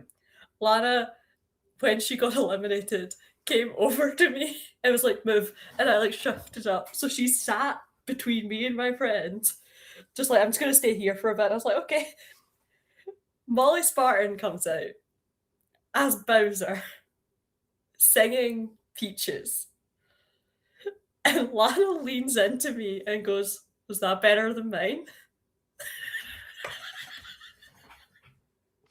And I was like, this is the sport of kings. I'm sorry to say that because of the bit, it is slightly Yeah. better. So Molly Spartan as Bowser singing Peaches, then starts singing to Kim Possible, mistaking them for Peach. Yep. Or I And guess then Daisy because of the hair color. Anyway, yeah, either way. And Kim Possible goes, I'm not Peach. And Bowser goes, oh. And just immediately eliminates her. It's like, oh, well, I don't care. Goodbye. Oh, this is the bit where Osprey says, we all love the Queen. And I go, no, Osprey, we don't. We don't all love the Queen, it's true. Then Bowser also eliminates the Queen. Yep. And one of my favorite moments is that the ref betrays Claudia Winkleman and eliminates Claudia Winkleman. And also, I don't know whose coat it is or where they found it, but the ref has found a khaki green coat and is wearing it with the hood up to be a traitor's It's cloak. very good. It's so good. Uh, so then Ivory gets rid of the ref Yep. and takes the cloak for herself. Yep. So our final four is technically the ref, Mr. Bean, Ivory, and Bowser. And I think that's so beautiful.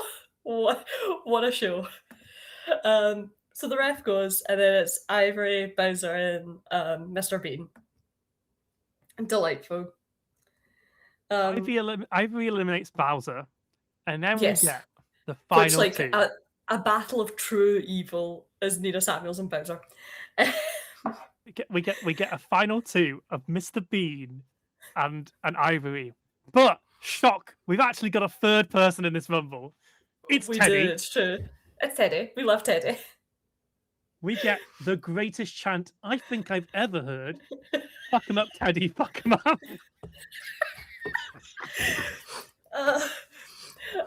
And Ivory eliminates Teddy, except doesn't, because Teddy doesn't touch the floor because the crowd puts Teddy back in the ring. So Ivory is curb stomping Teddy out, trucks Teddy again, and then in what is one of my favorite moment of like timing ever. Right as Mr. Bean attacks Ivory, the crowd throws Teddy back in, so it looks like Teddy spears Ivory. And it made me howl. Like, it really is just like, it looks like Teddy actually takes Ivory down. And then we get just like a tiny little sprint of actual wrestling. Mr. Bean hits a swinging neck breaker on Ivory and then drops into the splits. What an event. And then we get my favourite spot, which is Mr. Bean pointing at the Wrestle Queendom sign. Mr. Bean eliminates Ivory, wins the Rumble, and then Mr. Bean does the and points at the Wrestle Queendom sign. And then Teddy points at the Wrestle Queendom sign. Commentary's going, Mr. Bean is going to Wrestle Queendom. Osprey's going, no, he's not, the card's full. With the sort of Like, no, don't worry. They're going to Wrestle Queendom in a different parallel universe. It's okay. We're not actually doing that, man. And I'm like, cowards. And my favorite part of all of this is that amongst the, like, Eve has a Discord that we chat in occasionally, and we've just started calling it Wrestle Beandom. So the real main event of Wrestle Queendom is Mr. Bean. I don't know what he's doing, but he'll be there. Here's my pitch. We make the Nina Samuels Willow Nightingale match a freeway. With Mr. Bean. Yeah, Mr. so Bean. true. And that's why I think, like, seeing people mad about the John Cena spot, to me, tells me, like, okay, you didn't know the context of the match this was in. Because if you watch any of the rest of this match, you'll understand that all of it was nonsense. The whole point of it is just silly nonsense. It's the second best worked section of the match. I know. It's like genuinely some of the most wrestling that happens in the match. And also just like have some fun, man. Like, it's wrestling, it's silly. So someone would be like, oh, it's disrespectful to people who get injured. I'm like, oh, be quiet. Like, I have an alternate pitch for you. The sudden 16 becomes a sudden 17. Mr. Bean is announced as the final entrant, but it never enters. Yes, beautiful. Sold. Done. It genuinely, the whole show had me howling. Like, so again, this is what I mean by Eve as a variety show. You had that incredible tag team match, some like really good like brawling graps at the start with Rhio and Nightshade, and then you have whatever the fuck this is. And it's just delightful. Yeah. Deeply entertaining after what has already been a pretty solid wrestling show. Yeah, and it's like there's a reason. Like this is an annual event. They do this every February is the Multiverse Rumble. So it's like it's not like this is your standard show, right? You sign up for the silly bollocks show. You're getting the silly bollocks. Like that's how that works. Shockingly, I'm um, going to next year's Multiverse Rumble. This is my it's declaration. I'm going to it's next year's so Rumble. good. It's Like, amazing.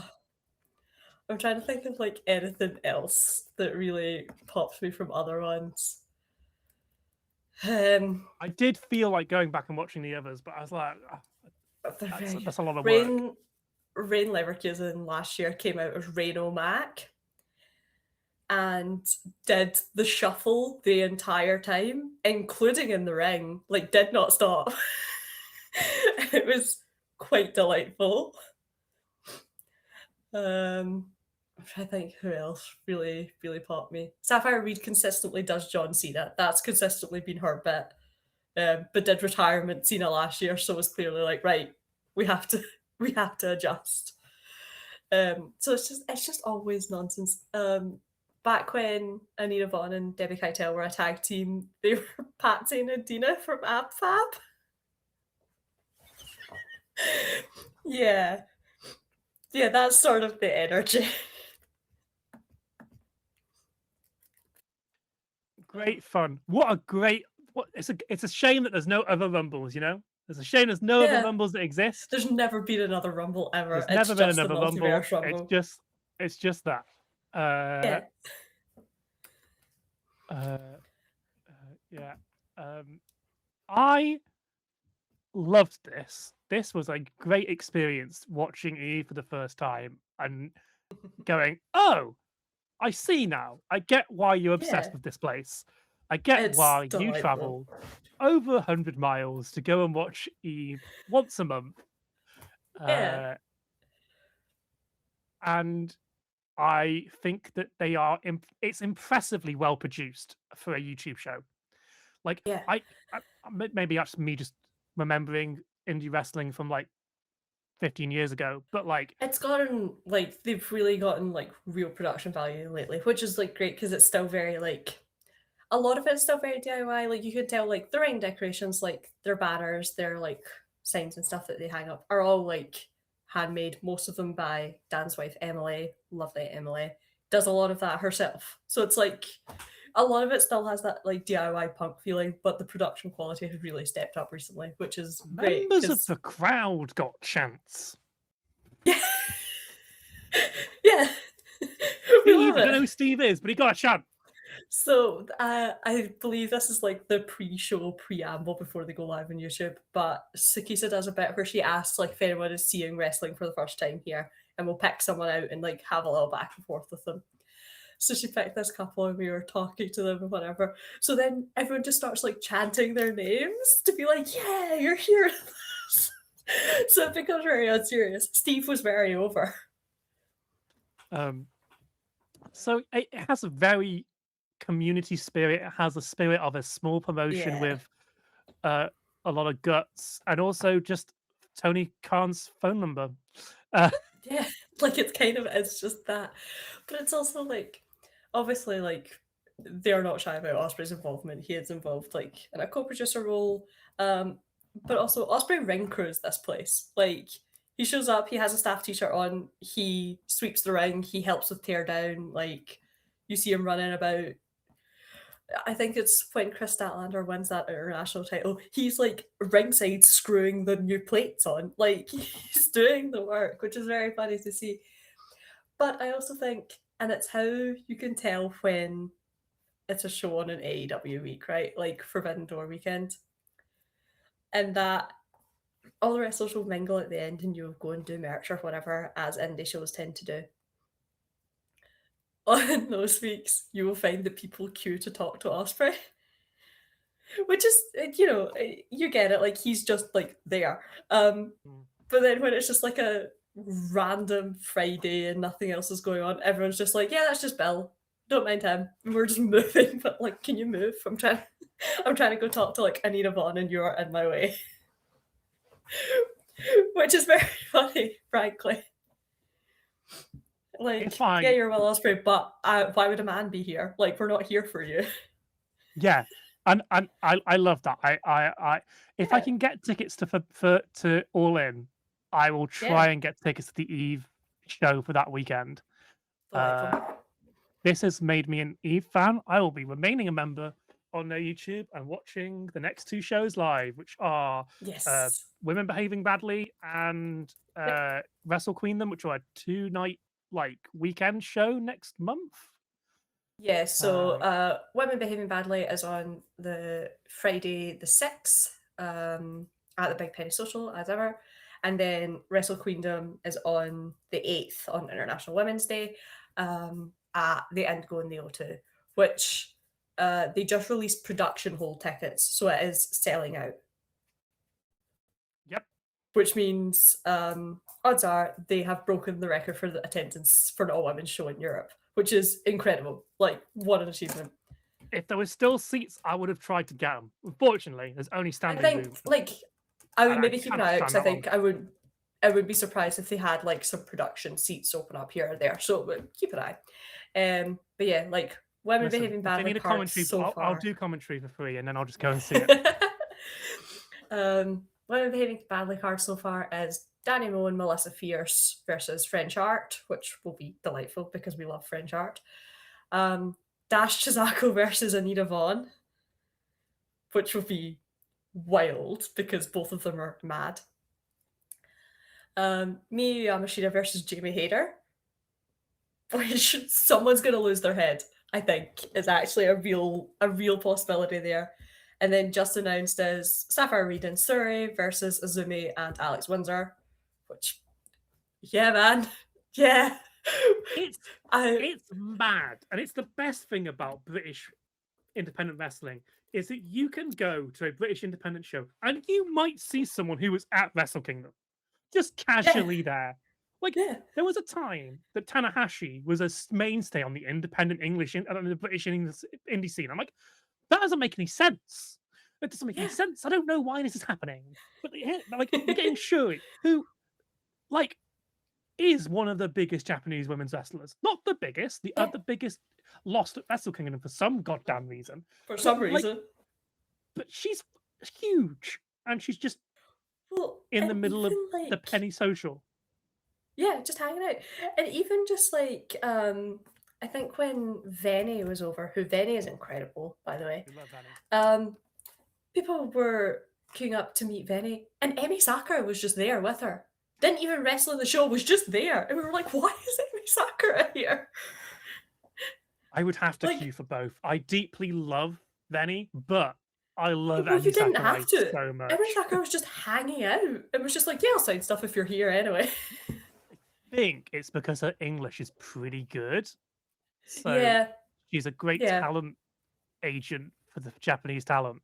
But I think yeah. Venny's English is all right as well. So Yeah, Venny's fine. I just had a chat. But yeah, yeah, it's truly surreal. Like, obviously, I've only been into wrestling for exactly a year now. Grand Slam Australia last year was when I started watching.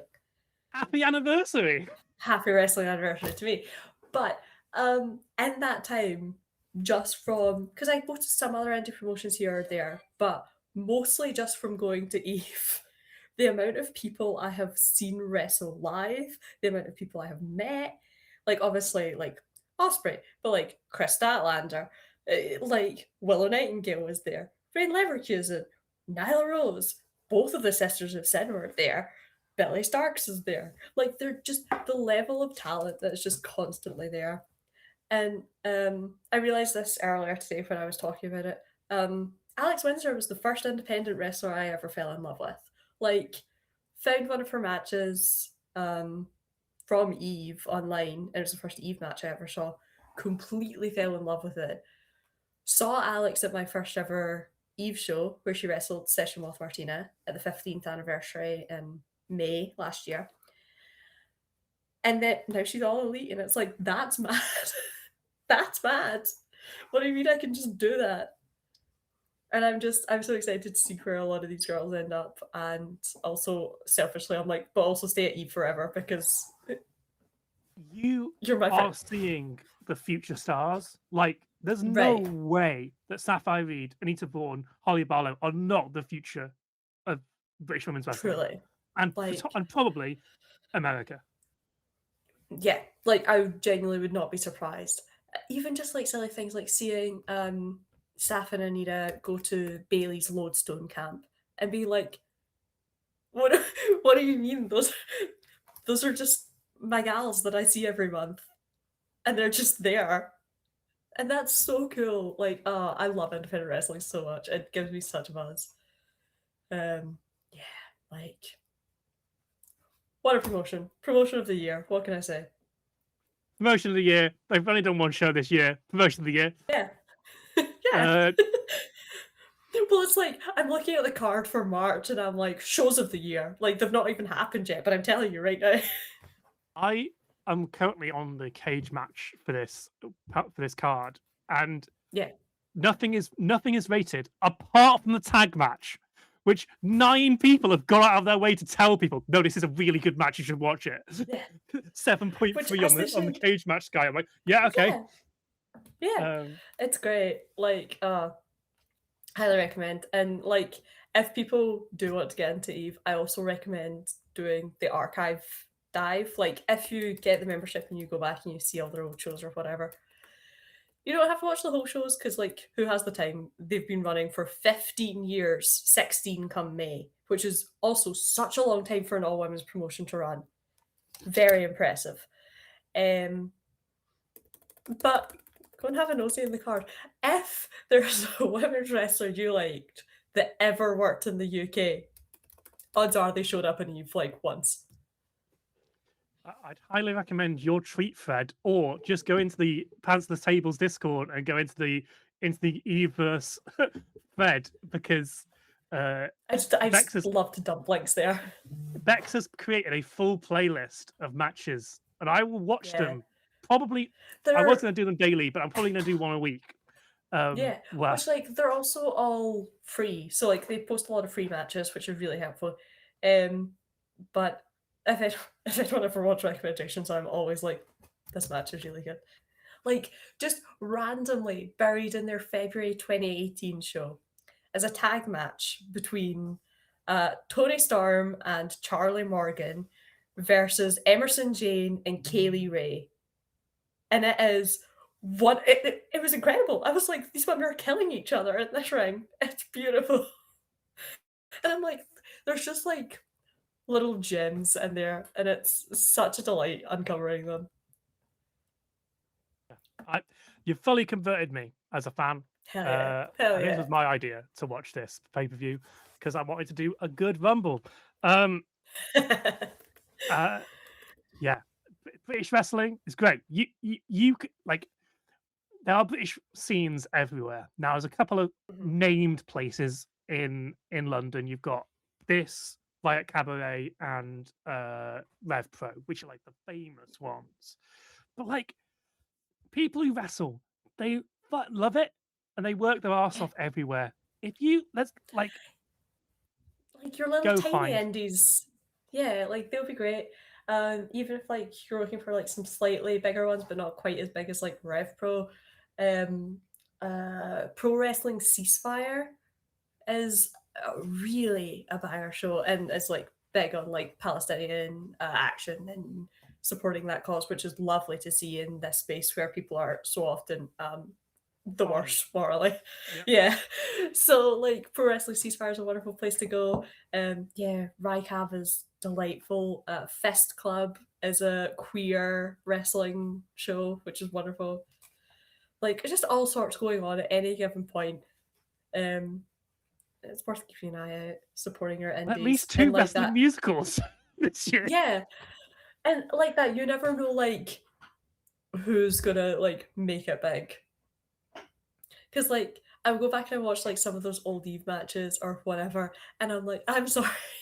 If I had seen Toni Storm and the Res Gal with like only a couple of hundred people, I would be insufferable forever. Do you know what I mean? You get bragging rights of, oh yeah, I've been already pretty them. insufferable about Toni Storm.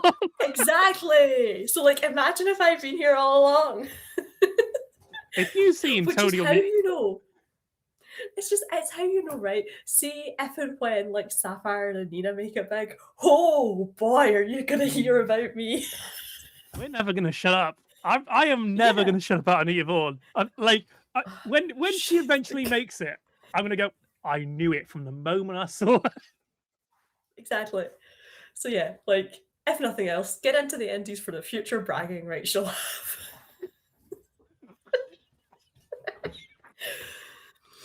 Uh, Well, that was fun. Thank you very yeah, much for of talking to me course. about your favorite promotion. Always. And, and like I guess my second now. Yeah. So It's just so good. I we'll we'll be back with something eventually. Though Yeah. Revolution is next month, so this is perfect. Yeah, that is true. That will happen. But it won't be as good as this. So what's the point? End the podcast. We're never going to talk about anything ever again. Just come back in It'll a year's time for the absolutely next Multiverse Rumble. it'll absolutely be outdone by Queendom, but what are you gonna do? Sometimes that's just how it is. That's just how it is. We'll come back, and who knows? We'll talk about Queendom instead.